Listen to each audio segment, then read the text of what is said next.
Fair fund. What do you think? You got to beat this red, Donald?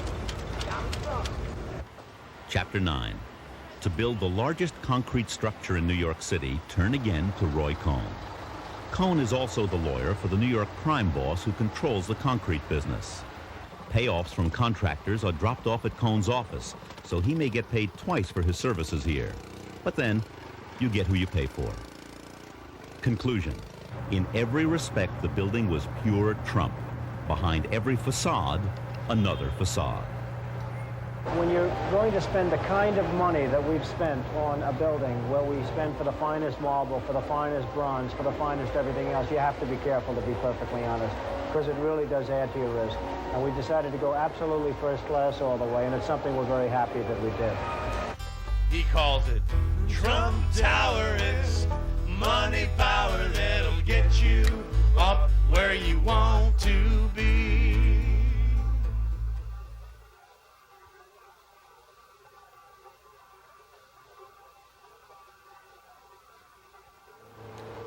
Around the corner from Trump Tower was another golden opportunity for Trump.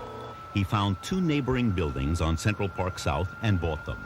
One was a hotel, the other was a problem.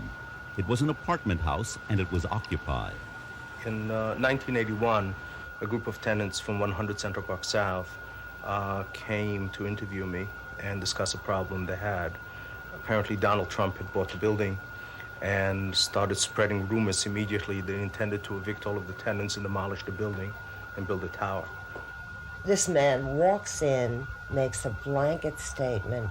You're all evicted. I'm Donald Trump. Get out of our building. He hired one of the worst companies in New York, specialists in basically emptying buildings. Previously censured by the Attorney General's office. They have a record there this long.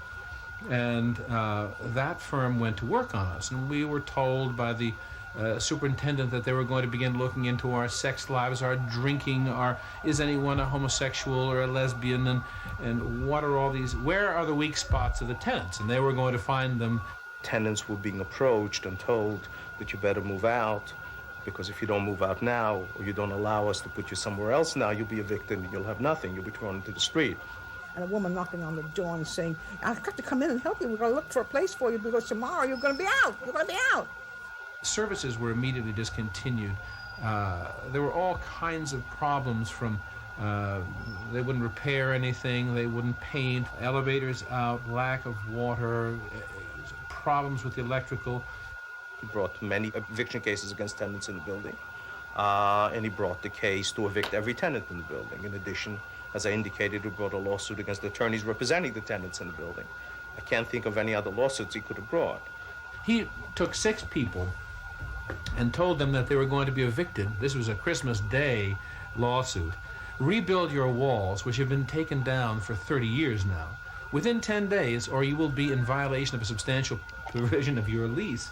The tenants here say that Trump's harassment has taken on many forms. For example, they say a couple of years ago, Trump offered the vacant apartments in this building to the city's homeless. I'm willing to give them heated, beautiful apartments with services and medical services if necessary. Well, why not set up cots in this conference room?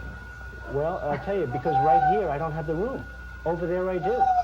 New York State, it basically brought its power to bear on Donald Trump and said, you can't do this.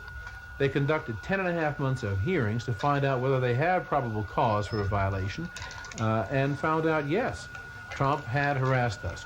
That we were able to also gain access through the media to the public and interest, therefore, the state in our problems was only a fortuitous event, since we are not nearly as skilled at public relations as Donald. This was Trump's first major defeat in New York. He hasn't left the tenants with much to celebrate. It hasn't stopped. The present is what I'm really concerned about now, because even though we signed an agreement where it was supposed to be the end of harassment, Donald Trump and his people are still trying to evict tenants in this building. He wants the world, but what he wants primarily is Manhattan to be turned into a Donald Trump mecca for the super rich. No room for anyone else.